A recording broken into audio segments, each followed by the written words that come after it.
Bonjour tout le monde, bienvenue à cette séance de discussion au sujet de l'accessibilité en santé mentale. Je me présente, Cédric Andrès, je suis médecin psychiatre, je suis aussi chef de département au CIUS du Centre-Sud, là, qui est l'organisation administrative qui offre des services pour le centre-ville de Montréal.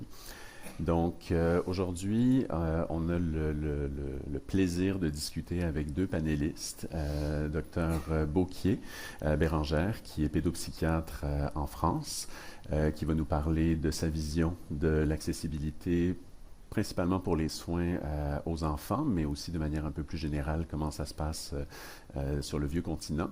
Et Marc Robin, qui est directeur médical de la clinique Dialogue, qui a une formation en médecine lui-même. Donc, ils vont nous expliquer un peu comment ils voient l'accessibilité, principalement au niveau de la santé mentale, sous différents angles.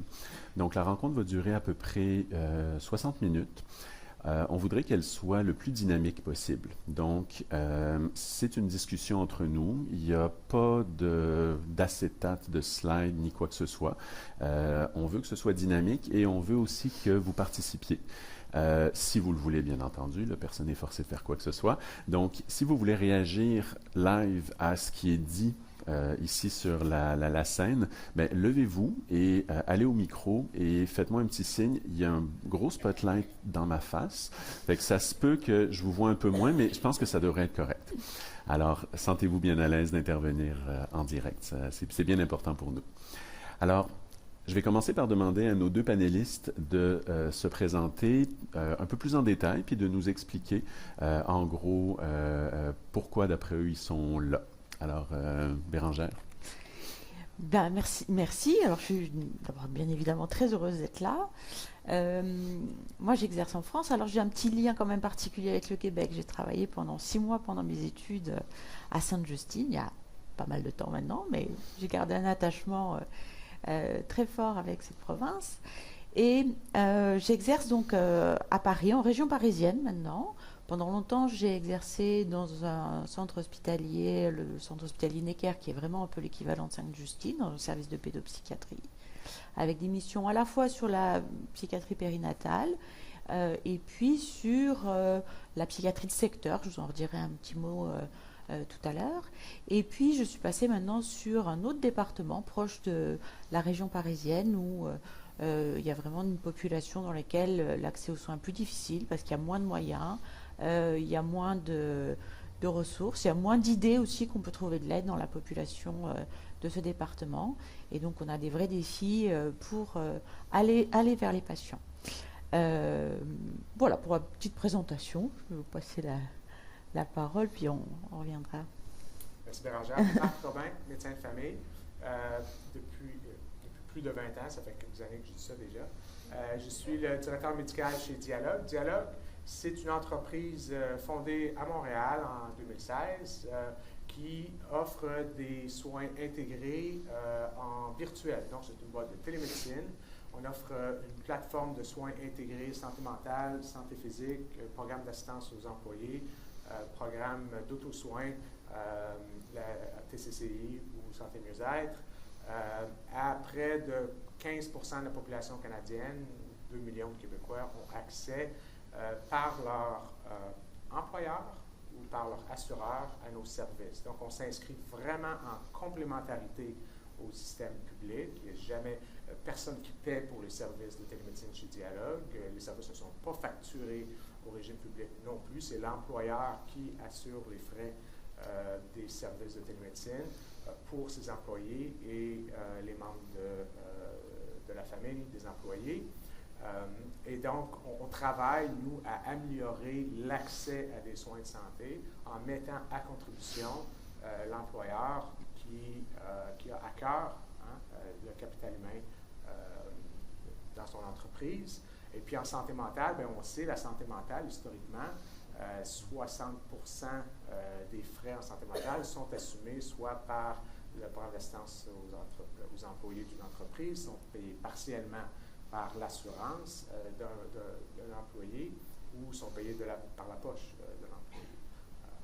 Et donc, augmenter l'accès à des services de santé physique et santé mentale, c'est notre mission. Parfait. Alors, merci pour cette introduction. Je commencerai avec toi, Bérangère. Explique-nous un peu, globalement, comment les soins sont organisés au niveau de la santé mentale pour nous situer ensuite. Qu'est-ce que tu fais exactement au niveau clinique dans ton équipe d'intervention? Je te laisse le définir. Oui, alors la santé mentale en France a été construit vraiment dans les années 70 sur le plan de la sectorisation. Donc en fonction de là où habitent les patients, ils peuvent avoir accès à des soins gratuits et multidisciplinaires dans une équipe où il doit y avoir des soins gradués, consultation, soins ambulatoires, hospitalisation de jour et service hospitalier à temps plein quand c'est nécessaire. Il y a des secteurs de pédopsychiatrie et des secteurs de psychiatrie adulte. Donc pendant longtemps, on a eu l'impression que les choses fonctionnaient bien comme ça. Il y avait un accès aux soins, c'était gratuit, c'était dans la ville et ça permettait aux familles d'avoir accès assez rapidement à des soins. Et puis, c'est un secteur qui a été un peu négligé, qui n'a pas évolué aussi vite que les besoins et on est maintenant dans une situation où il faut qu'on réinvente un petit peu les choses parce que on partage tout ça effectivement depuis 2 ans. Sur un système qui était déjà fragilisé, en tout cas chez nous, on est complètement en surcharge, avec des temps d'attente qui sont devenus inacceptables. Certains secteurs, c'est très hétérogène sur le territoire, où il peut y avoir 2 ans d'attente pour une consultation pour un enfant. Donc ça, on en est très frustré. On a eu le sentiment de devoir trier les patients et on en est très frustré. Donc voilà, on est obligé de penser un peu les choses autrement. Alors pendant longtemps, on a dit l'accessibilité aux soins, il faut qu'il y ait des moyens, donnez-nous des moyens en plus, et puis il y aura plus d'accès, ce sera réglé. Sauf que maintenant, on est aussi dans une situation où des moyens en plus, il n'y a plus de professionnels, on n'est pas assez, on est 700 pédopsychiatres en France avec une moyenne d'âge à 63 ans.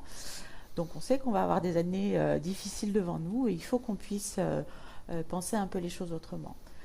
L'accessibilité, pour moi, elle se voit un peu de 2 manières. Il y a l'accessibilité pour les familles, bien évidemment, mais il y a aussi la représentation de l'accessibilité pour les soignants de première ligne et la confiance qu'ils peuvent avoir aussi dans le système de soins vers lequel ils vont adresser des patients. Parce qu'on sait très bien qu'il y a plein de résistances qui vont se jouer là. S'il y a un trouble qui est identifié, mais que le professionnel ne sait pas à qui adresser, ne sait pas comment ça va se passer, ne connaît pas le système de soins, il va avoir du mal à transmettre cette confiance et finalement, si on rajoute un délai d'attente qui n'est pas raisonnable, les patients vont se perdre en route et c'est bien dommage. Donc il y a l'accès aussi dans la création du réseau qui est bien évidemment très très importante. Alors moi je me suis plus centrée maintenant sur une activité en psychiatrie périnatale. Et donc là, la place du réseau, elle est fondamentale. Les patients, ils viennent nous voir après avoir rencontré des sages-femmes, des travailleurs sociaux, des obstétriciens, voilà, tous les professionnels qui vont s'occuper de la grossesse. Et il faut qu'on puisse travailler avec eux pour qu'ils identifient la souffrance mentale des patients et qu'ils puissent nous les adresser. On a des enquêtes périnatales qui nous montrent un petit peu l'évolution de la santé mentale dans cette période-là en France. Et c'est toujours pas très satisfaisant. On sait, comme partout, qu'il y a 20% à peu près de dépression périnatale. Les femmes, quand on leur pose la question, elles disent qu'elles n'étaient pas bien pendant la grossesse. Et en fait, il y en a très peu en proportion, entre un tiers et la moitié qui n'ont pas accès aux soins, en fait. Donc, ce ne serait pas tolérable de se dire, il y a une dame qui a une hypertension et puis on ne la soigne pas, mais quand c'est une dépression, on en est encore là. Et donc, il y a beaucoup de choses encore à mettre en place et à aller chercher les patients où elles sont, bien sûr dans les services de consultation. Et puis, on développe aussi des services à domicile. Si tu me permets, oui. Est-ce que les patients, les usagers sont référés par des professionnels ou c'est des autoréférences? Donc, il y a des gens qui peuvent se présenter quelque part et dire « je vais pas bien, aidez-moi ». Alors, ils peuvent, mais il y en a quand même très peu. Oui. Voilà. On a eu un appel la semaine dernière. Moi, c'était le premier appel que j'avais d'une patiente qui laissait le message sur le répondeur en disant bah, j'ai vu qu'on pouvait coter telle échelle, hein, l'Edinburgh Postnatal Depression Scale. J'ai le score supérieur, je veux prendre rendez-vous. Bon, c'est la première fois que j'entendais une demande comme ça. Hein. La plupart du temps, ils sont référés, bien sûr, parce que il faut prendre conscience qu'on ne va pas bien, il faut en parler à quelqu'un pour vérifier que c'est légitime d'aller pas bien, et après, on arrive à faire la démarche. Donc il y a tout ce cheminement préalable qui est fait vraiment par les professionnels de première ligne. Et en France, on sait que les médecins traitants ont été mis un petit peu sur la touche. La grossesse n'était pas trop leur affaire. On ne les a pas trop accompagnés pour qu'ils participent aussi à cet adressage. Et là, c'est aussi un mouvement dont on prend plus conscience pour aller aussi vers les médecins généralistes, les médecins traitants, pour qu'ils puissent être plus inscrits dans les réseaux périnataux. Parce que la majorité des suivis de grossesse se font par des obstétriciens ou des sages-femmes ou oui, c'est pas vraiment les médecins généralistes. Et puis depuis quelques années, c'était très hospitalo-centré. Ça va plus vers la ville, ce qui est une bonne chose en termes de confort. Mais justement, le réseau de prise en charge psychologique ou psychiatrique était aussi très hospitalo-centré. Donc il y a aussi à déporter ce fonctionnement-là pour qu'ils puissent aussi être plus présents dans la ville et que les professionnels de ville puissent être mieux au courant de ce qu'on fait. En psychiatrie périnatale, il y a des moyens qui sont alloués en France depuis quelques années aussi. Hein. On essaye de rattraper un peu les choses. On essaie de faire remonter les informations politiques en se basant sur les travaux anglais qui ont fait des études aussi de coûts. Combien ça coûte à la société, hein, une patiente qui ne va pas bien pendant sa grossesse, ça va durer, ça va avoir des conséquences sur sa vie professionnelle, sur son enfant. Et donc les Anglais avaient estimé qu'il y avait 8000 millions qui étaient causés par les troubles en période périnatale et qu'il suffirait de 200 millions pour harmoniser les moyens, compléter les manques sur le territoire et permettre qu'il y ait une structure de soins qui soit adéquate, avec une structure de soins qu'on a pensée en plusieurs niveaux, avec la première ligne, voilà, tous les professionnels de santé, avec la deuxième ligne où c'est vraiment des structures ambulatoires de psychiatrie périnatale, et puis éventuellement hôpital de jour et hôpital temps plein qui sont des indications plus limitées, donc qui pourraient n'être que départementales par exemple. OK. Ben, peut-être Marc, tu pourrais continuer là-dessus, là, sur la vision un peu plus de performance, d'optimisation et de coût, là, à la limite. C'est très intéressant, par exemple. Puis je pense que les problèmes d'accessibilité sont universels. Hein. C'est pas juste aussi Paris. Bien sûr. C'est au Canada entier. En fait, un peu, le contexte canadien est pas plus facile. Puis là, je dépasse la périnalité, c'est pas où je suis le mieux placé pour en parler. Mais tu sais, avec la pandémie, on a augmenté de 25% la problématique en santé mentale chez les Canadiens. On est passé de 1/5 des Canadiens avec un problème de santé mentale à 1/4. Puis on est tous ensemble, on est en période de recouvrement, si on veut, de cette pandémie, mais le problème reste le même. Puis en fait, les indices les plus récents montrent que, pas juste qu'il reste le même, il y a une petite tendance à la hausse. Puis maintenant, c'est sûr que c'est plus les considérations économiques, l'insécurité financière qui semblent être peut-être faire perdurer la chose, mais il se trouve que c'est 25% des gens qui ont des problèmes peuvent avoir des problèmes de santé mentale. L'accessibilité est difficile, on l'a vu partout. Si on regarde, et puis là, c'est là où le Canada peut-être est différent, 80% des Canadiens qui ont un problème de santé mentale consultent leur médecin de famille en premier. Parce que ça, c'est gratuit. Puis si on regarde ceux qui consultent en soins psychologiques, ben, 1/3 le font par le public et 2/3 soit par leur employeur, l'assureur, ou ils payent de leur poche. Et puis là, les lignes d'attente, c'est-à-dire que l'éclosion du problème, l'allongement des lignes d'attente, la difficulté d'accès, ben, ça se traduit, il y a encore plus de monde qui consulte leur médecin de famille. Ce qui fait que le Canada, c'est pas une grande fierté, on est un pays qui surprescrit les antidépresseurs. Selon une étude de l'OCDE, on était le 3e dans un rapport de 2017 peut-être, mais je ne pense pas que ça s'est beaucoup amélioré. Et parce que c'est plus facile, évidemment, de voir un médecin que de voir un psychologue. Puis si on regarde les gens qui consultent dans le public, 10% des gens vont voir un psychologue. Et ce chiffre-là, ce pourcentage-là est plus petit que le pourcentage de gens qui ont des problèmes modérés à sévères de psychologie et en dépression ou en anxiété. Puis si on regarde dans le privé, c'est à peu près 50% des gens qui vont consulter un psychologue. Puis ça, en fait, c'est un gros chiffre. En fait, le bon chiffre est probablement entre les deux. Nous, notre expérience, c'est que c'est à peu près 30%. Dans un modèle, on a parlé des Anglais un petit peu tantôt, dans un modèle de soins par étape avec monitoring en continu, la traduction du modèle anglais, ça s'appelle le programme québécois pour les troubles mentaux. Si on applique à l'entrée avec des questionnaires d'auto-évaluation des symptômes de dépression et d'anxiété, et puis on stratifie un peu les gens, on se rend compte qu'il y a à peu près peut-être 30% des gens qui devraient avoir un psychologue. Et donc, la complexité devient dans l'exécution de ces beaux programmes-là. Mais ce qu'on aller trouver les gens où ils sont, c'est la première étape. Ben, veux-tu nous parler un peu de ce que tu as mis en place, ou en tout cas ce que Dialogue a mis en place pour ce volet-là d'accès, de hiérarchisation aussi basé sur le PQPTM? Dialogue, on est une compagnie de technologie, beaucoup. Alors, c'est une application la porte d'entrée dans le système de santé chez Dialogue, c'est le téléphone intelligent.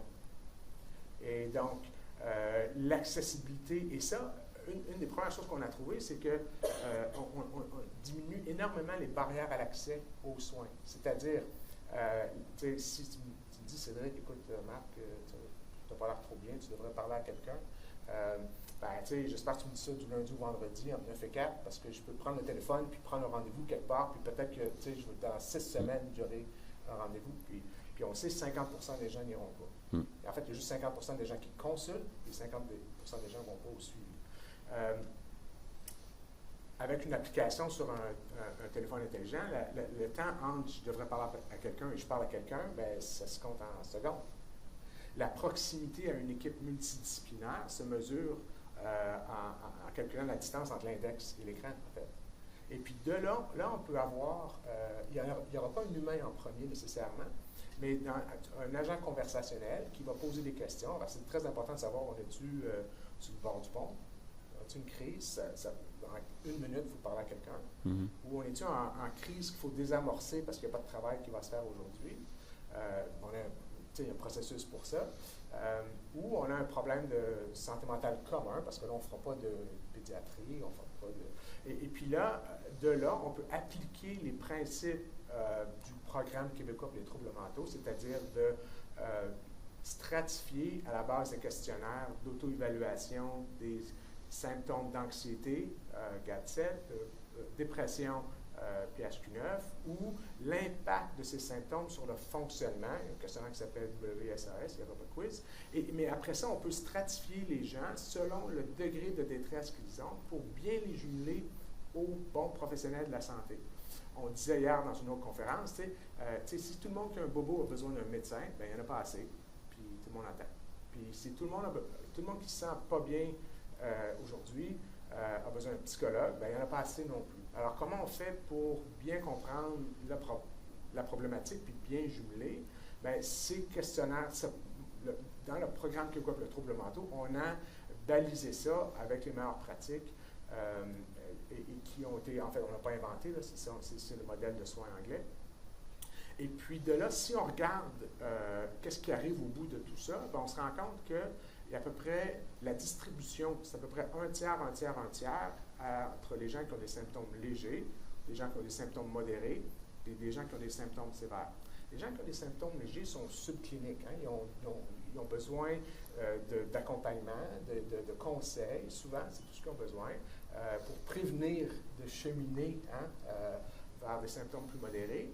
Et puis, ou des guides d'auto-soins, comme la thérapie cognitivo-comportementale sur Internet, par exemple.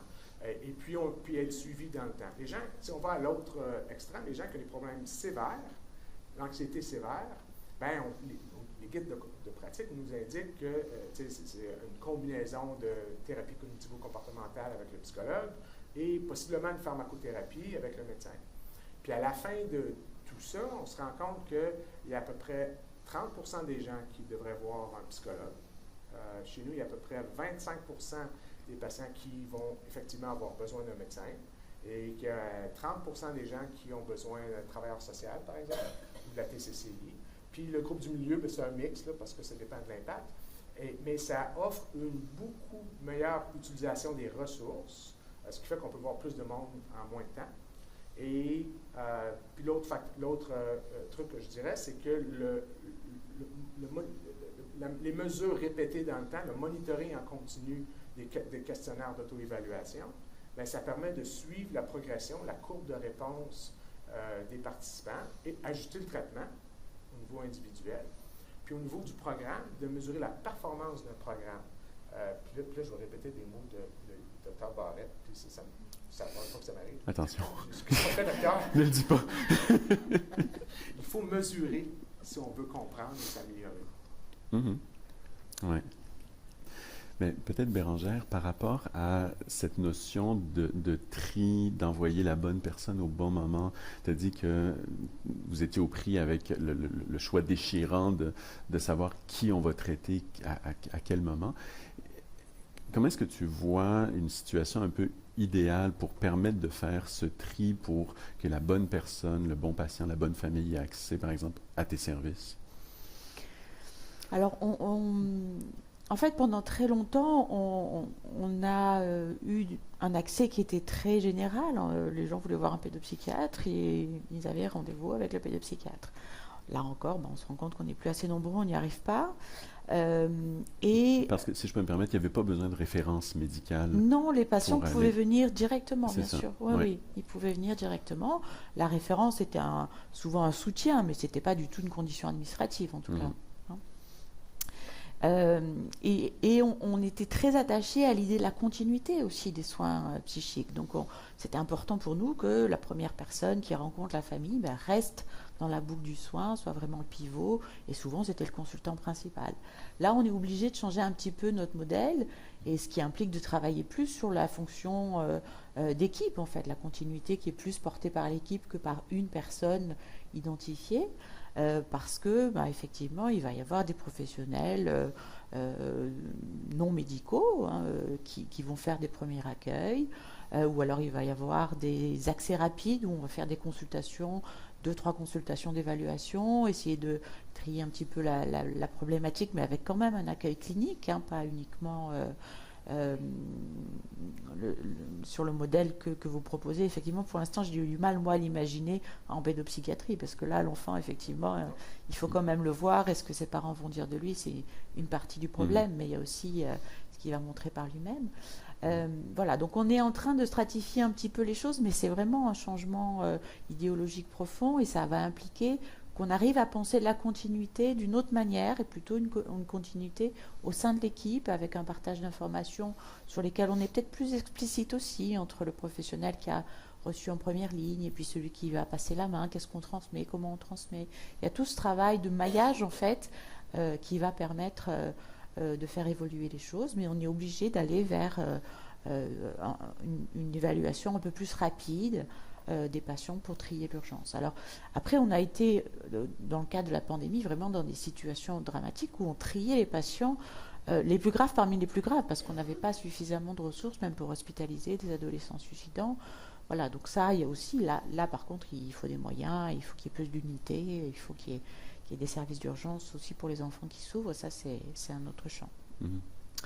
Et puis pour la périnatalité, plus particulièrement, parce que c'est une situation vraiment toujours préoccupante. Je pense que là, la question se pose. Alors, on entend parler des patients avant. Donc déjà, nous, on peut définir, puisque justement, il y a des professionnels de première ligne, on fait des réunions avec eux, on est dans un service public, on est salarié, le temps de réunion, on essaye d'en rendre compte, mais en tout cas, il est compris dans nos missions et dans notre salaire, c'est important aussi, parce qu'il y a beaucoup de travail de liaison. Et donc, en entendant parler du patient par le médecin, la sage-femme qui nous l'adresse, on va se dire, ok, il vaut mieux un psychologue, il vaut mieux un médecin, ça peut être un infirmier. Donc là, on peut déjà, sur les données de base, faire une évaluation, parce que on n'a pas envie de rater non plus la première rencontre sur les patients qui vont être quand même un peu résistants pour aller aux soins. Et si on met quelqu'un qui est là pour 2 mois et qui ne va pas rester, ça ne va pas tenir, ils vont s'arrêter. Donc on sélectionne aussi le professionnel qui va rencontrer la famille en fonction de ce qu'on sait déjà de sa problématique initiale. Donc tout ça, c'est important que le réseau contribue à nous donner ces informations. Puis ce modèle un peu de triage et de préévaluation dont tu parles, est-ce que c'est sur l'ensemble de la France ou c'est vraiment dans comme ton secteur que vous avez mis ça en place? Est-ce qu'il y a des directives ministérielles, par exemple? Ici au Québec, c'est beaucoup ça, là? C'est très top-down, là, au niveau de l'organisation? Non, non, on n'en est pas encore là.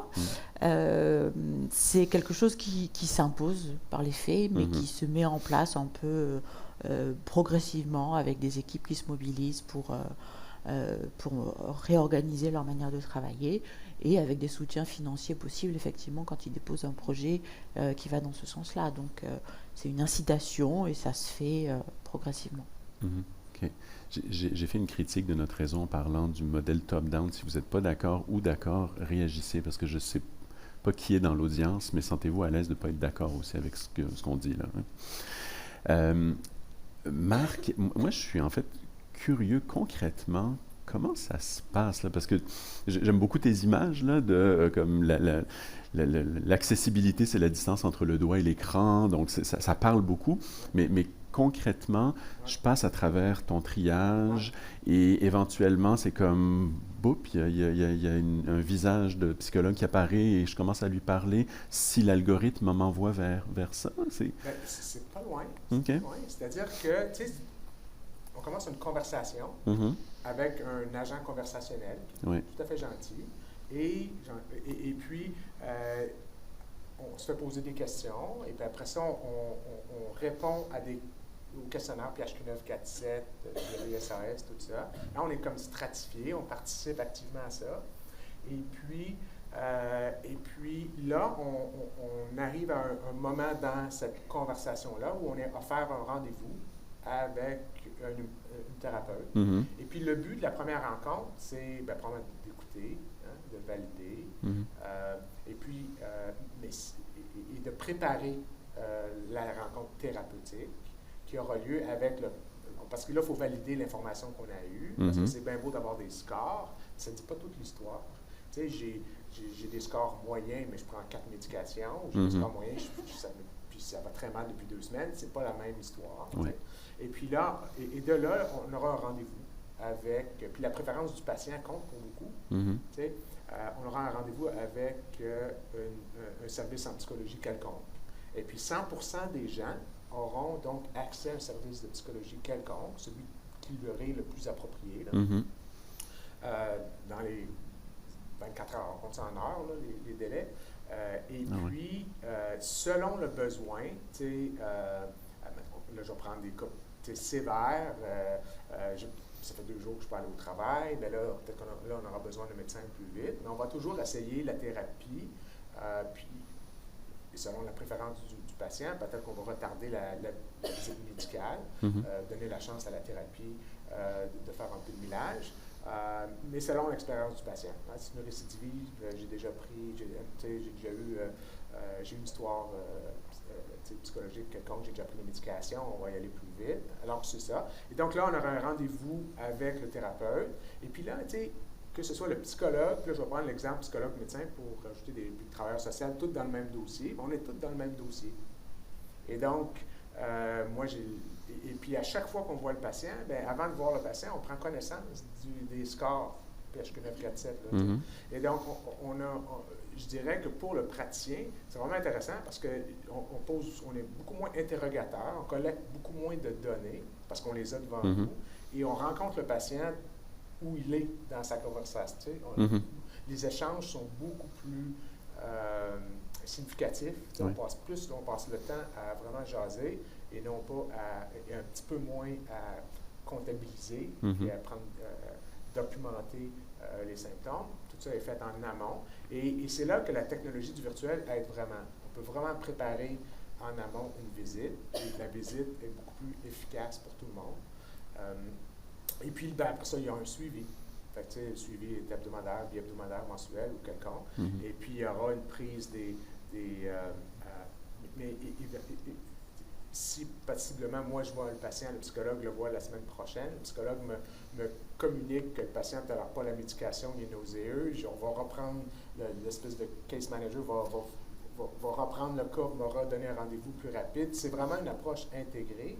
Puis, le patient au centre, mais aussi en charge. En quelque part, parce que il peut toujours communiquer avec l'équipe et dire, ben, tu sais, ça allait mieux, mais ça va moins bien, en fait. Il y a quelque chose d'autre qui m'est arrivé, je peux-tu... OK. Puis le lien avec... En fait, j'ai plein de questions, là, mais le lien avec la suite, qu'est-ce que c'est? Admettons, la personne va moins bien, et là, comme le virtuel n'est plus suffisant. C'est quoi vos outs de gens qui vont pas bien? Je te dirais qu'en santé mentale, dans la population qui nous intéresse, c'est très rare. Il y a deux choses là-dedans. La première chose, c'est si on mesure le PHQ-9 en continu, qu'on suit la courbe de réponse, on va être à mesure de... C'est ça le modèle de soins par étape, c'est de changer d'étape, d'augmenter l'intensité. Le modèle de soins par étape offre aux patients l'intensité de thérapie la moins intense, la plus appropriée pour ces soins. Et puis, on va augmenter l'intensité de thérapie au besoin. Okay. Et puis, en mesurant les PHQ-9 GAD-7, on va suivre ça dans le temps. T'sais, en moyenne, chez nous, on peut dire qu'on va noter une diminution de 40% de l'intensité des symptômes pour la population des symptômes modérés à sévères, on oublie les légers, en 30 et 45 jours. Okay. À partir du jour qu'il a communiqué, je voudrais parler à quelqu'un pour mon problème de santé mentale. Okay? 45 jours, c'est le délai d'attente probablement à quelque part, mais c'est sûr que ça peut aller moins bien. Puis là, ben, c'est le parcours normal d'un patient qui voit un psychologue ou un médecin de famille dans son cabinet, puis qui ajuste la médication, ajuste le plan de traitement, puis éventuellement consulte le psychiatre. Mais tu sais, le taux de consultation chez nous pour sortir du système et aller voir le psychiatre est minuscule. C'est pas 1%, c'est petit. Puis pourquoi? Ben, il y a un certain nombre de raisons, sans doute, qu'on n'a pas une population comme toi tu vois, par exemple, au centre-ville de Montréal, d'une part. D'autre part, en diminuant la barrière à l'accès, on attrape les gens plus tôt. Oui. Fait que, si je dis, entre j'aimerais ça parler à quelqu'un de mon problème, puis j'ai une baisse de 40% de mes symptômes, nous, mettons qu'on compte 6 semaines. C'est quoi le délai en ce moment pour parler à quelqu'un? Et donc, on a l'avantage d'être des leviers de la technologie, puis du suivi qui est beaucoup plus serré, parce qu'il est à mesure que le patient en veut. En fait, sinon, il est aux 2 semaines. Fait qu'on n'a pas beaucoup d'occasions qu'il faut aller à l'extérieur. OK. Alors, on va commencer dans la salle de ce côté-là. Oui, bonjour. En fait, je suis Isabelle Boisvert, je suis psychoéducatrice, puis je suis coordonnatrice scientifique à l'INES, à la direction des services sociaux et de la santé mentale. En fait, moi, j'avais juste envie de redire que la première ligne publique au Québec regorge d'intervenants psychosociaux avec une offre de services aussi en services psychosociaux généraux. Il y a des travailleurs sociaux, il y a des psychoaides, il y a un ensemble de professionnels qui sont là, qui sont disponibles avec une offre de services. On pense souvent au 811, c'est Info Santé, mais il y a aussi Info Social, il y a le service d'intervention de crise 24/7 qui est déployé dans l'ensemble des CIS et des CIUS au Québec. Consultation psychologique, consultation psychosociale.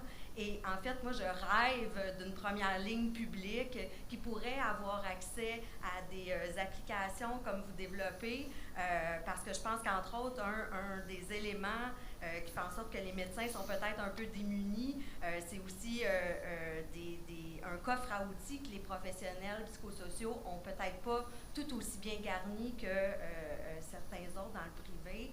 Donc, je sais, quand les médecins font face à quelqu'un qui a un problème de santé mentale, est un peu coincé aussi à se dire, bien, à qui on peut référer cette personne-là. Puis moi, j'ai en tête aussi certaines populations vulnérables qui ne pourront jamais utiliser un cellulaire pour pouvoir accéder à certains services. Je pense qu'il y a de la place pour tout le monde, mais je pense aussi que la première ligne en santé mentale a besoin d'un peu d'amour au Québec. Je ne sais pas s'il y a des gens du ministère dans la salle ou je pense vraiment que c'est une responsabilité populationnelle qu'on a. Il y a un ministère de la Santé, mais il y a 2 autres S aussi dans le ministère de la Santé et des services sociaux. Donc, je voulais juste, en tout cas, j'espère qu'il y a un certain partenariat, un certain maillage qui va pouvoir se faire entre... Ton point est excellent. peux pas le dire assez. Puis c'est certain que, nous, évidemment, on vit au magasin Apple. C'est-à-dire que nos patients ont tous un téléphone cellulaire, une connexion Internet. Fait que, il y a un biais de sélection dans l'affaire. Fine. Mais il faut, si on va aller de l'avant et donner un accès facilité à tous, utiliser les leviers de la technologie. Il faut être capable de mesurer ce qu'on fait si on veut faire de l'amélioration continue. Puis effectivement, nous, on a choisi de travailler avec un modèle local, en fait, qui est le gold standard, le modèle du programme Québécois pour les troubles mentaux. Et puis, on est tout à fait heureux de vouloir partager ce qu'on a appris à l'usage, parce que c'est un très, très bon modèle, d'une part. Et puis donc, nous, on veut faire partie de la solution, ça c'est certain. Puis, évidemment, la solution technologique n'est pas la seule solution pour tous les problèmes, mais on parlait de passer à autre chose que le fax hier. On est rendu là. Merci. Très bien. Je vais peut-être vous donner la parole à vous et ensuite on va passer de l'autre côté pour que ce soit équitable. Je vais rebondir. Je suis Myriam Brel d'Info de Santé du Canada. Donc, une certaine perspective aussi pan-canadienne. Puis, je voulais apporter justement à la réflexion en ligne avec ce que Dr. Robin dit, c'est l'utilisation effectivement des technologies de façon appropriée au niveau du service public. On sait effectivement que des consultations en première ligne pour des raisons de santé mentale doivent atteindre à peu près 50% des patients. Donc, ça revient un petit peu à ce que Vincent Dumais, au niveau des patients partenaires, mentionnait hier, les savoirs de navigation. Et il y a des choses très intéressantes qui ont été faites par une province dynamique qui est le Terre-Neuve et Labrador sur la mise à disposition justement d'une application qui s'appelle en anglais Bridge the Gap, en français c'est Navigap, qui vient effectivement rendre à la population l'information sur les savoirs de navigation selon évidemment donc la criticité de ma condition, une espèce de step care modèle, là, et avec justement les liens appropriés vers les services appropriés et aussi supporté par une approche des pairs aidants, des peer-to-peer. Donc parce qu'on n'a pas parlé à date, mais dans un concept aussi, je vais pas bien, parce que ça peut être une addiction, par exemple, particulière, concept. Donc, je veux juste l'apporter en disant, il y a des idées pour canaliser l'accès, pour diminuer, évidemment, dans l'entonnoir, qui existe déjà avec certaines petites provinces, mais ô combien actives. Et voilà des idées, évidemment, qu'on a, nous, partagées aussi avec le ministère dans le fruit de la réflexion. Juste pour votre information, mais je suis juste intéressée à vous entendre réagir, notamment deux choses. Comment ça peut canaliser au niveau du public, ce que Dr. Robin dit, c'est l'appliquer évidemment au public, et aussi l'utilisation des forums de pairs aidants. Puis je dis pairs aidants, mais c'est pas le père aidant classique, c'est le peer-to-peer, là, dans le même type de conditions que j'ai. Peut-être que vous ne l'utilisez pas nécessairement chez Dialogue. C'est quelque chose qui nous intéresse, mais qu'on n'utilise pas présentement. C'est un concept de peer-to-peer là, qui s'applique tout à fait bien à la santé mentale, mais aussi à la maladie chronique, par exemple. Et donc, on le regarde à ce niveau-là. Je pense que aussi au niveau des autosoins, les guides d'autosoins, alors la TCCI, par exemple, on a développé une application ou une branche de notre application sur la santé mieux-être. Et puis là, ça va rejoindre peut-être un peu tes idées, sinon tu peux les partager à d'autres. On a développé une collection d'habitudes de vie santé, un parapluie d'habitudes de vie santé sur les grands piliers d'une vie saine, c'est-à-dire le sommeil, gérer le stress, améliorer l'humeur, manger mieux, bouger plus. Puis la sixième qui s'en vient, c'est consommer moins. Alors là-dedans, c'est une collection, dans chaque pilier, il y a une quinzaine d'habitudes de vie qui sont tous basés sur les données probantes, où on encourage et accompagne les membres, les patients, à choisir des trucs pour essayer d'améliorer leur situation. Je vais donner un exemple parce que ça se comprend mieux. On parle de sommeil. Fait que, une consultation, je dis, docteur, je ne dors pas, j'ai besoin des pilules pour dormir. Ça arrive souvent. Puis là, on se met à jaser, puis OK, je ne dors pas, pourquoi? Je suis en travail hybride, c'est fantastique, tu aimes ça de travailler. Est-ce que tu préfères travailler de la maison ou du bureau? Je préfère la maison. Est-ce que c'est plus stressant? Moi, stressant, c'est beaucoup plus stressant. Puis là, tu commences à comprendre que finalement, on est toujours branché. Il n'y a plus de barrière. L'équilibre vie-travail n'est plus. Et puis là, qu'on soupe en tête à tête avec un laptop, puis on clignote, finalement, puis on débranche à -2, puis on dort mal. Et ça, c'est classique, là, c'est une fois par et puis, la solution à ça, ben, tu sais, c'est pas une pilule nécessairement, mais dans la collection d'habitudes de vie sur le sommeil, il y a plein de bonnes idées là-dedans. Puis, et donc, ça donne une autre façon de rééquilibrer, tu sais, comme les Anglais disent, c'est pas un désordre neurochimique, là, le problème de l'insomnie dans ce cas-là, c'est un déséquilibre vie-travail qu'il faut essayer de réaménager. Puis, tu sais, veut pas, puis on peut se le dire, on a tous été affectés de petits, moyens, grands avec soit la pandémie, le travail hybride ou ce qui vient après. Merci. Anna? Bonjour, je suis infirmière clinicienne. J'ai ouvert le GAP dans une région limitrophe j'ai pas ouvert, mais presque ouvert. Ça fait presque 1 an que je suis dans le GAP, dans une région limitrophe de Montréal. On parle de gestion, on parle d'accès. Vous parlez de PHQ9, de GATIT, c'est super intéressant. Qu'est-ce qu'il y en est avec nos immigrants, avec nos barrières de langue? Tu sais, on parle, c'est français, c'est anglais.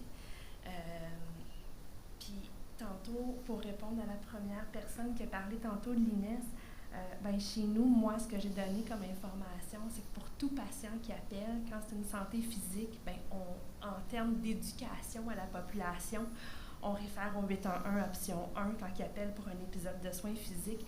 Mais dès qu'il y a une composante psychosociale, on réfère à InfoSocial option 2 parce que vous êtes là 24/7. Fait que ça, c'est hyper important, moi, de le donner en éducation à la population. Fait que quand on est fermé, il y a quelqu'un qui peut répondre au niveau psychosocial. Santé mentale, en passant, c'est pas ma première tasse de thé. Là. Je suis vraiment première ligne, mais c'est hyper important. Ouais. Puis je pense beaucoup, en fait, ma question va aussi à Dr Bérangère. Je m'excuse, là, je vais vous appeler comme ça. Qu'est-ce que vous faites, vous aussi? Parce que vous aussi, vous en avez beaucoup d'immigrants, vous avez beaucoup de monde. Et Dieu sait, en périnate, qui ont énormément de questions aussi, d'inquiétudes. Et là, ils ont une double inquiétude. Ils ont l'inquiétude du fœtus, du bébé. Ils ont l'inquiétude de leur mère. Puis il y a une barrière de langue. Fait que je trouve que c'est intéressant. Je ne sais pas si ça va dans le contexte d'aujourd'hui, mais je trouve que c'est intéressant d'avoir les deux côtés là, de la médaille ou des deux océans, un des deux, ou des deux côtés de l'océan. Alors, c'est certain que moi, dans le département où je travaille, la population migrante est très, très importante. Et une population migrante qui a subi des traumatismes majeurs. C'est des gens qui sont primo-arrivants, qui arrivent dans des conditions dramatiques, qui ont des parcours traumatiques. Et voilà, la conception du bébé, c'est parfois fait dans ce parcours traumatique. Donc c'est vraiment une préoccupation. Alors, on a la chance d'avoir des services d'interprétariat très performants, avec des abonnements qui sont payés par l'hôpital, et donc on peut téléphoner et avoir quelqu'un dans presque toutes les langues de la population qu'on accueille. Donc on peut avoir quelqu'un au téléphone en permanence pour faire l'entretien, ou quelqu'un qui vient vraiment dans la langue du patient. Après, là encore, on travaille vraiment. Alors pour ces populations-là, au sein de la maternité, il y a une équipe d'accueil personnalisée qui s'est mise en place avec une sage-femme dédiée pour que le suivi médical lui-même soit moins éclaté. On leur dit pas allez là pour des gens qui savent pas se déplacer, qui n'ont pas de titre de transport, pas de titre de séjour, voilà, qui sont vraiment dans l'inquiétude au quotidien. Donc il y a un accompagnement qui est médicalement plus proche, on va dire, et puis elle commence à parler de nous pour qu'ils arrivent vers nous, mais c'est vrai que c'est des personnes qui parfois ont même du mal à se représenter ce que c'est le soin psychique, qui en termes de vécu traumatique, voilà, et avec les schémas d'attachement qu'ils ont eu aussi dans leur enfance, ils n'ont même pas idée qu'on peut les aider à cet endroit-là. Donc c'est vrai que le travail des intervenants de première ligne est très important, et ça ne se fait pas en une fois, il faut plusieurs consultations pour qu'ils arrivent à nous. On se déplace, on va faire la consultation avec la sage-femme avec qui ils ont confiance, justement. On va montrer un peu ce que c'est une tête de psychiatre, en fait. Ça peut aller de rencontrer un psychiatre. Et puis après, on les amène vers les soins au sein de notre unité, une fois que cette confiance est établie. Donc c'est vrai que c'est tout ce maillage qui est très important pour qu'ils arrivent aux soins. Et ensuite, il faut aussi maintenir le soin, parce qu'il y a la première consultation, mais c'est des gens qui ont des parcours de vie et des quotidiens très, très décousus. Donc, il faut nous tenir bon. Ce n'est pas parce qu'il rate un rendez-vous, 2 rendez-vous, 3 rendez-vous qu'il faut les oublier. Et donc, il y a tout ça à maintenir. Et justement, c'est dans ce cadre-là qu'on a créé une équipe mobile surtout dans la période du postnatal immédiat, parce qu'on va aller les voir à la maternité, puis elle sort dans des conditions parfois un peu précaires en termes de logement, ces mamans souvent isolées, et donc on va aller les voir à domicile et faire un programme de soutien pendant les premières semaines où on sait que leur mobilité serait diminuée, surtout si elles ont d'autres enfants plus grands, elles ne viendront pas en consultation. Donc on va aller à domicile pour les rencontrer, pour faire un accompagnement thérapeutique. Il y a d'autres services de première ligne qui vont à domicile, péricultrices, mais on va y aller vraiment avec l'idée de proposer un soin psychique à domicile pendant une période limitée dans le temps pour ne pas les perdre, et puis petit à petit qu'elles reviennent vers notre structure de soins ambulatoires. Merci. Dans votre pratique, la barrière de langue, rapidement, est-ce que, dans votre pratique comme psychiatre, Oui. comment vous la voyez, comment vous la sentez, vous vous sentez comment comme professionnel au niveau de la gestion et de l'accès? Je ne veux pas m'établir sur le sujet, mais je trouve que c'est intéressant. Mais vous avez tout à fait raison. Là, on a une vision, je dirais, au niveau de l'organisation des soins qui est... on pense que la société québécoise est très homogène, mais elle ne l'est absolument pas. Et pour être moi-même très impliqué au niveau du guichet d'accès en santé mentale et aussi le travail avec le GAP, l'enjeu d'accessibilité, je dirais, transculturelle et linguistique est un angle mort total qu'on a dans notre système. Puis notre service d'accès, l'accès aux interprètes est excessivement difficile actuellement. Avec la pandémie, c'est encore pire. Même le système judiciaire a énormément de difficultés à avoir accès à des interprètes, je dirais, compétents. Donc oui, et il n'y a absolument rien qui est fait. Je le dis là, absolument rien qui est fait. Moi-même, j'ai une formation en psychiatrie transculturelle. J'ai fait un fellowship là-dedans, donc j'ai un intérêt, mais c'est anecdotique. Puis quand on a des familles Bangladis ou peu importe qui arrivent, c'est un casse-tête total pour organiser les choses. Là. Oui, désolé, je constate l'échec. Et je voulais juste, oui, sur ce point-là, redire aussi que moi, effectivement, je suis allée aussi travailler là où je travaille actuellement, parce que c'est une clinique qui m'intéresse, bien sûr, et j'ai envie d'être là parce que je sais qu'il y a beaucoup de travail à faire et que c'est très intéressant de voir comment ça nous fait bouger. Aussi, travailler avec un interprète, on ne travaille pas non plus comme d'habitude parce qu'on ne va pas maîtriser complètement la traduction. Il y a des gens, on sait qu'il va y avoir une surinterprétation parfois, d'autres qui sont très très rigoureux dans leur traduction. Mais je trouve que moi, ça m'a fait aussi beaucoup bouger dans ma position et dans l'aspect explicite de mon travail, en fait. Dans la manière dont je dis les choses, dont j'explique les choses. Je sais que travailler dans une autre langue, alors bon, en anglais je peux me débrouiller, je le fais sans interprète, mais avec un interprète c'est un niveau supplémentaire. Ça implique aussi de représenter son travail autrement et puis de se dire on est aussi face à quelqu'un qui n'a pas du tout l'implicite de ce que c'est un rendez-vous chez un psy, donc il faut travailler un peu autrement pour lui donner des clés pour comprendre ce qui peut se passer pour lui et dans le cadre de la consultation. Puis je rajouterais juste brièvement qu'on parle de langue, là, mais que ce soit la culture, la diversité, l'inclusion, il y a des trucs en place qui doivent, des outils qu'on n'a pas, que ce soit la traduction par exemple, mais comme professionnels de la santé, c'est notre devoir à nous de nous éduquer, d'être meilleurs en diversité, inclusion, être capable d'adresser de façon culturellement appropriée la personne qui est devant nous. Et ça, c'est très important pour nous. Je dirais qu'on travaille là-dessus pour que chacun ait une formation là-dessus, mais ça, on ne peut pas laisser ça à d'autres, il faut le faire nous-mêmes. Monsieur? Bonjour, mon nom est Alain Larochelle de la société Innovacom, une société en technologie de l'information. Je ne suis pas un expert en santé mentale, mais j'aimerais ça vous entendre parce qu'il y a comme deux différents modèles, un qui est en virtuel, un qui est plus en présentiel. Je voudrais vous entendre sur la corrélation entre l'efficacité de la thérapie et le fait que vous voyez le même professionnel de la santé. Pour avoir vécu un épisode avec une de mes enfants, pour moi, c'était important d'avoir le même professionnel qui suit. Fait que je voulais savoir, surtout avec Dialogue, est-ce que c'est quelque chose qui est assuré de parler avec la même personne, le même professionnel de la santé, et est-ce qu'il y a des données probantes qui peuvent comparer les taux d'efficacité entre les deux différentes approches? pour la première question, oui, effectivement, c'est possible. C'est-à-dire le modèle de soins. Puis là, je parle de la télémédecine, c'est bien des affaires. Là, je parle de notre modèle de soins, ce qu'on a adopté comme principe chez Dialogue, c'est le patient au centre d'une équipe multidisciplinaire, de façon très, très intégrée, où on offre la continuité des soins pour chaque épisode de soins. On ne deviendra pas ton médecin de famille nécessairement, parce que tu as eu, je ne sais pas, un mal de gorge la semaine dernière, mais en santé mentale, on va te suivre de façon, avec le même professionnel de la santé, si c'est ton choix, dans le continuum de ton épisode de soins. C'est très, très important. Et que ce soit le psychothérapeute, le psychologue ou le médecin de famille, on va travailler ensemble, mais ça va être la même équipe qui va te suivre.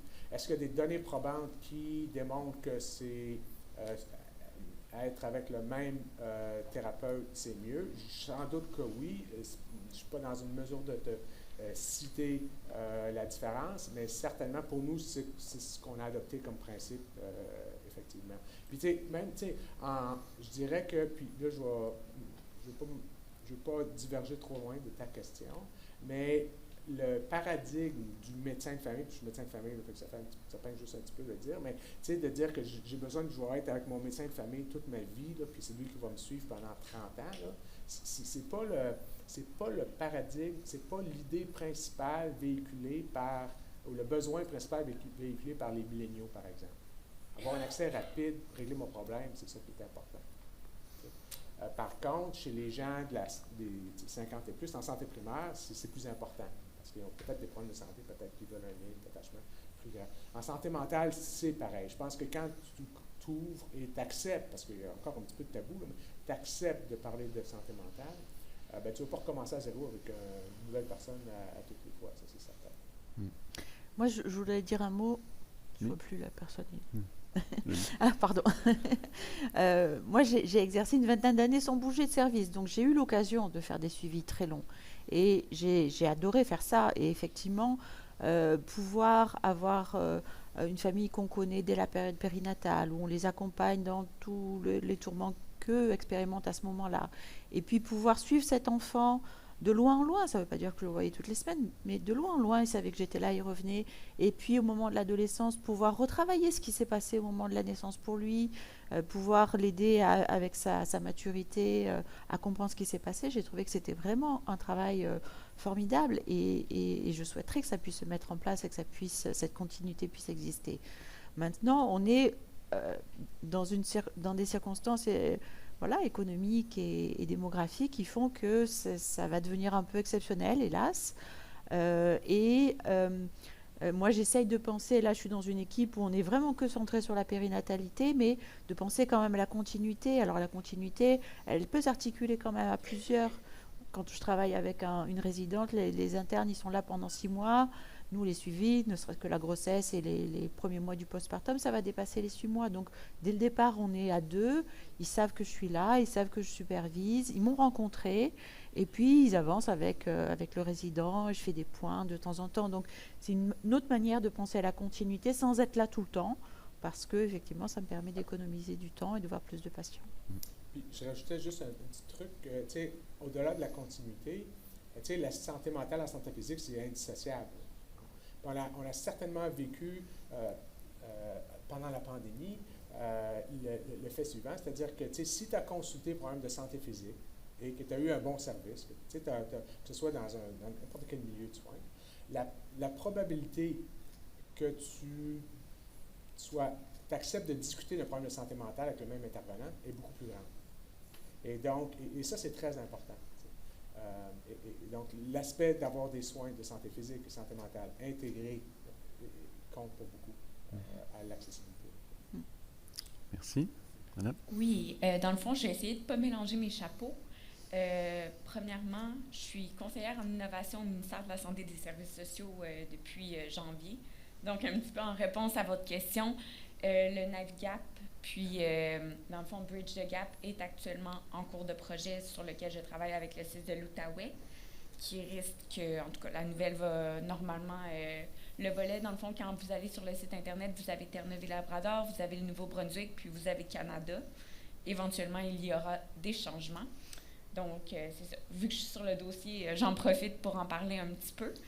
Donc, c'est ça. Mais je suis, d'un autre chapeau, professeure en santé communautaire, puis en éducation à la santé à l'université à Québec. Puis en sciences infirmières. Dans le fond, j'ai vraiment un parcours comme infirmière, puis j'ai un dada pour la santé mentale. Puis ce que je vois aussi, souvent le problème, les habitudes de vie sont probablement les choses les plus difficiles à changer, particulièrement l'alimentation. J'ai travaillé en diabète. Ensuite de ça, mes études étaient plus sur l'impact des enjeux climatiques sur la santé des populations, puis l'éco-bénéfice santé-environnement. Donc, on travaillait beaucoup sur le développement de potagers collectifs pour, dans le fond, alimenter les populations plus vulnérables, avec, entre autres, l'Institut de santé mentale à Québec qui venait nous aider, les patients qui venaient faire justement des heures, les jeunes en travaux communautaires aussi, qui venaient faire des heures communautaires, dans le fond, sur le potager. Puis, des fois, je me dis, les populations vulnérables ne sont pas nécessairement ceux qui vont aller sur les plateformes, qui vont avoir accès aux plateformes, qui vont nécessairement prendre les devants par rapport à ça, puis étant donné justement la difficulté à effectuer un changement comportemental, qui souvent, d'après moi, a un gros effet, tu sais, comme tantôt la conférence disait, bon ben, on est ce qu'on mange ou on ressent ce qu'on mange. C'est vrai, genre, tu sais, un jeune enfant qui était atteint de diabète parce qu'il mangeait juste des biscuits Maria, c'était un patient qu'on avait au centre de pédiatrie sociale. Mais dans le sens, le jeune avait des multiples problèmes, mais alimente le mieux. Tu sais, puis c'est un petit peu la barrière que je vois via tout ce qui est la gestion Internet. Puis on parlait des gens, la barrière de langue, mais moi, je dirais pas juste la barrière de langue, que la barrière monétaire, les logements, les connaissances générales. Tu sais, veux pas, les gens ont moins d'études, c'est juste des populations vulnérables. Donc, c'est un petit peu aussi mon souci de l'accès de tous ces services-là, des populations qu'on se considère vulnérables pour X, Y, Z facteurs. Puis là, c'est plus mon rôle d'infirmière qui prend le dessus pour dire comment on les rejoint, ce serait quoi, d'après vous, la solution, puis pour assurer un changement comportemental et non juste un suivi de, les symptômes dépressifs, les symptômes anxieux qui, oui, donnent une certaine idée, oui, tu as accès à des outils, mais de là à les mettre en place, à avoir les capacités de... C'est là un petit peu des fois que je ressens la barrière, puis les groupes, justement, les hôpitaux de jour ou les programmes de jour ou les groupes thérapeutiques ont, selon moi, des avantages qu'on n'a pas nécessairement en ligne ou d'être sur le milieu. Donc, c'est un petit peu de coordonner tout ça. Je ne sais pas comment vous le voyez. Je ne sais pas... C'est sûr que ça peut faire objet de mille et une discussions, mais c'est un petit peu dans ma pratique ce que je vois des fois comme barrière ou de changer, dans le fond, d'assurer un changement qui va être pérennisable, je ne sais pas comment le dire, le mot. Puis, c'est ça, justement, éviter aussi les portes tournantes qui sont un petit peu un fléau en psychiatrie. Justement, on pense aux troubles de personnalité qu'on n'a pas parlé, mais qui ne sont pas nécessairement ceux qui vont aller chercher l'aide ou qui vont, tu sais... En tout cas, c'est difficile à s'attuer. C'est sûr. Il n'y a pas une réponse unique, il n'y a pas une solution unique à ce que tu énonces. Puis, il y a beaucoup d'éléments, puis c'est la réalité du terrain, c'est la réalité du milieu. Et puis, qu'est-ce qu'il y a en commun dans tous ces trucs-là? Ben, il n'y a pas un truc, mais c'est sûr que il faut aller rencontrer les gens où ils sont. Oui. Bien, ils ne sont pas tous à la même place, il se trouve. Mais c'est ça qu'il faut faire. Et donc, ça prend une stratégie qui a plusieurs facettes. Et donc, évidemment, puis d'une part, d'autre part, il faut utiliser les leviers de la technologie pour pouvoir augmenter le temps que les humains ont pour faire ce lien-là également. Fait que si tu passes 30 minutes de ton temps à remplir un PHQ-9 4.7, puis que si tu pourrais le faire en 0, ça pourrait être fait avant que tu arrives, tu viens de voir un autre patient peut-être. T'sais? Alors, tu sais, il y a tout. Fait, alors, la question, c'est plus la question, comment on peut utiliser la technologie pour améliorer l'efficacité des soins, en donner plus avec le même monde, puis les faire pratiquer, comme disent les Anglais, au top de leur licence. Je dirais même pas avec le même monde, avec plus de monde. Ah ben, plus de monde encore mieux. Puis après ça, il faut être créatif. Puis peut-être, Bérangère, tu peux nous parler, je pense que vous avez des expériences de terrain qui sont très intéressantes pour aussi aller chercher des gens. Oui, vous allez m'excuser, je vais devoir interrompre parce que la séance se termine à l'instant Je suis navré pour les gens qui avaient encore des questions. Par contre, je ne sais pas avec les gens de la technique, nous, je pense qu'on peut rester un peu ici pour discuter. Ou autour du café. Ou autour, Oui. exactement. Donc, si vous voulez continuer la discussion, vous pouvez rester avec nous, soyez bien à l'aise. Mais je comprends qu'il faut qu'on arrête ici. Je vous remercie à tout le monde pour la participation et bonne suite de congrès. Merci. Merci. Merci. Merci.